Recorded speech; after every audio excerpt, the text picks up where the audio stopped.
outrage in Ferguson, Missouri today after police shot and killed an unarmed teenager Saturday afternoon in broad daylight. Here's what we know about the death of 18-year-old Michael Brown. After Brown was walking with another individual on a road near the Canfield Apartments in Ferguson, a northern suburb of St. Louis, Missouri. After an altercation, key elements of which are disputed by police, Brown was shot and killed by a police officer. Police do not dispute that a police officer who has not been publicly identified shot and killed Michael Brown. The police officer is on administrative leave pending an investigation. There is also no dispute that Michael Brown was unarmed. As for that altercation, an individual who says he was accompanying Michael Brown, Dorian Johnson, has said in multiple interviews that he was walking in the street with Brown when the police squad car pulled up. The officer said to get the F onto the sidewalk, he recounted. It was not but a minute from our destination and we would be off the street, Johnson said. Again, this is the man who says he was with Michael Brown prior to and during the altercation. Johnson told CBC News that after a pause, the officer reversed his car and the following ensued. He pulled up on the side of us. He tried to thrust his door open, but we were so close to it that it ricocheted off us and it bounced back to him. And I guess that, got him a little upset. And at that time, he reached out the window. He didn't get out the car. He just reached his arm out the window and grabbed my friend around his neck and was trying to choke my friend. And he was trying to get away, and the officer then reached out and he grabbed his arm to pull him into the car. So now it's like the officer's pulling him inside the car and he's trying to pull away. And at no time the officer said that he was going to do anything until he pulled out his weapon. His weapon was drawn and he said, "I'll shoot you," or "I'm going to shoot." And in the same moment, the first shot went off. And we looked at him. He was shot and there was blood coming from him. And we took off running. Johnson says that he himself ducked and hid, but that Brown kept running and the officer got out of the car. His weapon was already drawn when he got out the car.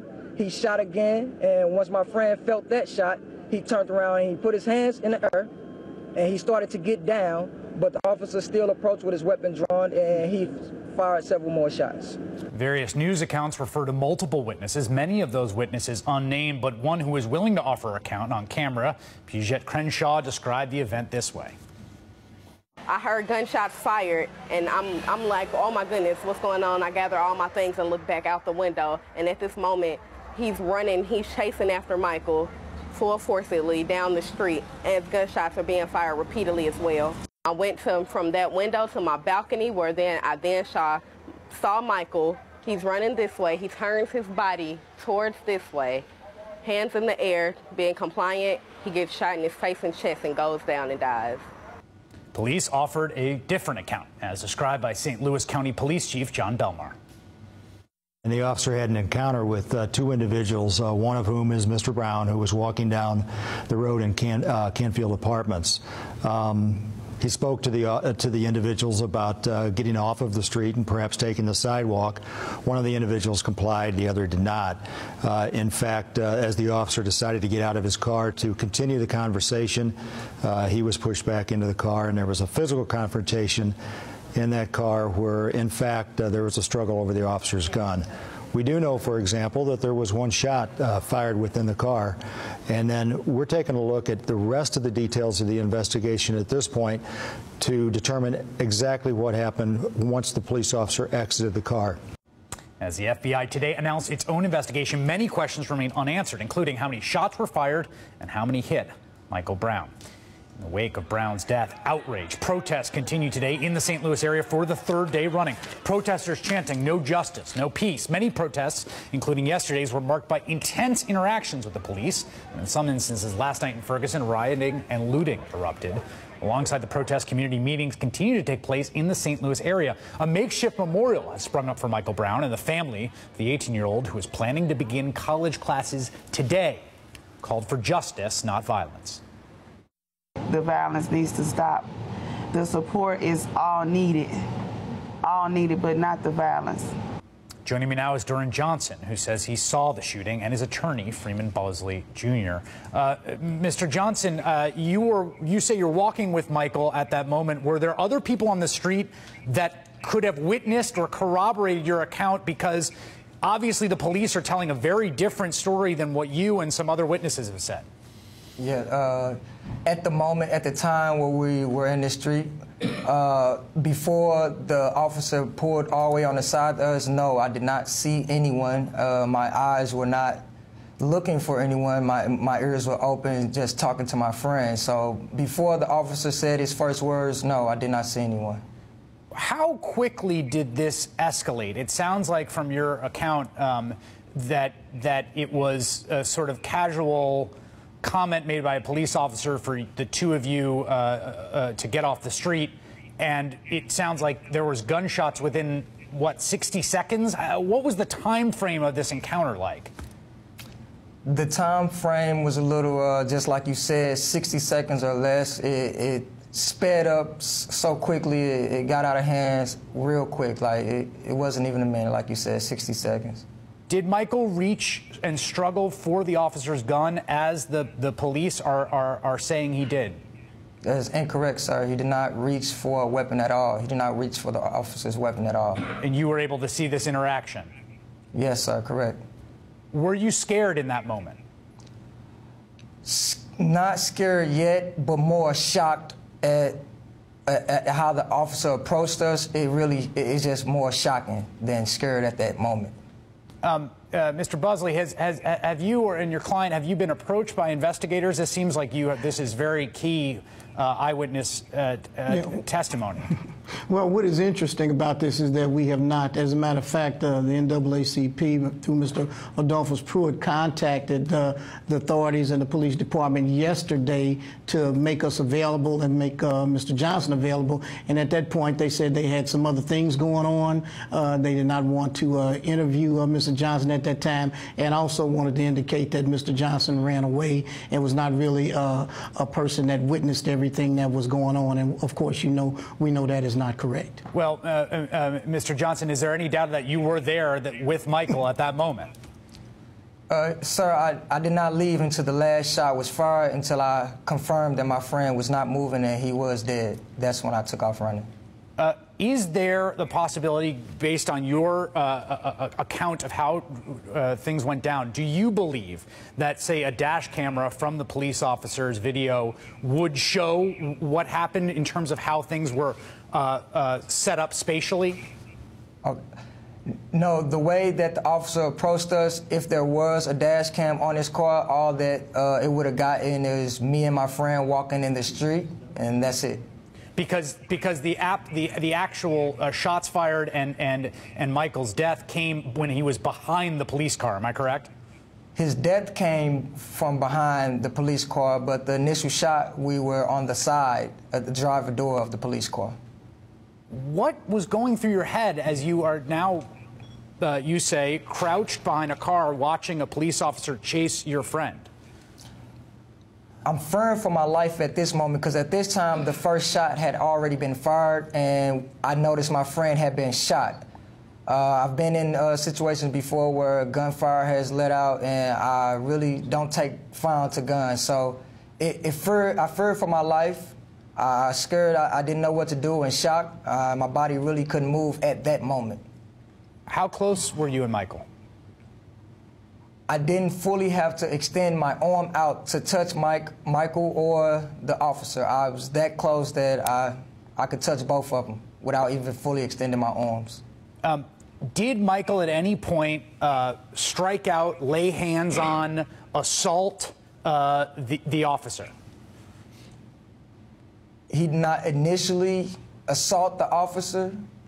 I didn't see at no point in time while I was standing in the officer's driver door window where he touched the officer in any type of threatening way, not whatsoever. How close friends were you and Michael? Were you tight? We weren't so much as close friends childhood, but the time when I met him, because I had just moved over in the apartments, when I met him, we just became good friends. And what kind of person was he? He was a very cool person, quiet, calm, and gentle. Dorian Johnson and Freeman Buzzley Jr., his attorney. Thank you, gentlemen, both. I really appreciate it.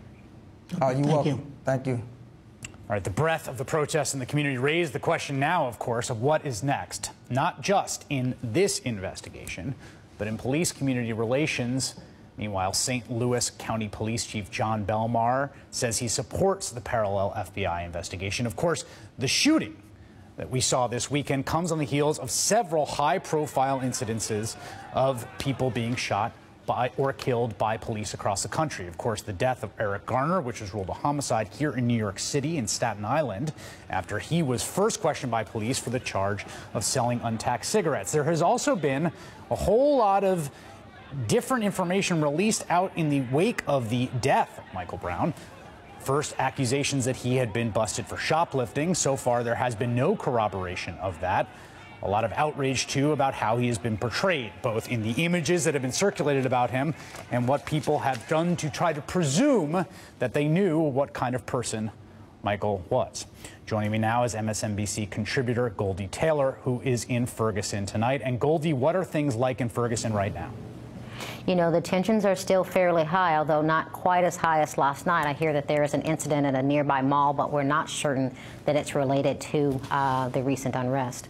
What is the context for what we are seeing in Ferguson County? It seems to me that there's some buildup that has happened before this incident happened over the weekend. Well, I will tell you this, that North St. Louis County is comprised of dozens of small jurisdictions, tiny townships, 20,000 people or less, and that those tiny townships over the last 30 to 40 years were all white. But now those townships are increasingly more African American, as in Ferguson's case, some 85%.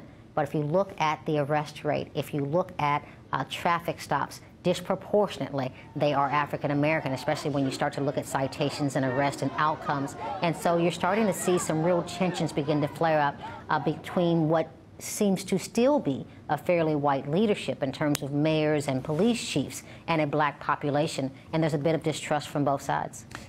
Is there confidence among folks there, and I think I know the answer to this, but I will ask it, about there being a genuine and thorough investigation? I mean, obviously, I cannot be the arbiter Sure. of the disputing accounts between the man that you just saw who says he was with Michael when he was shot and the police.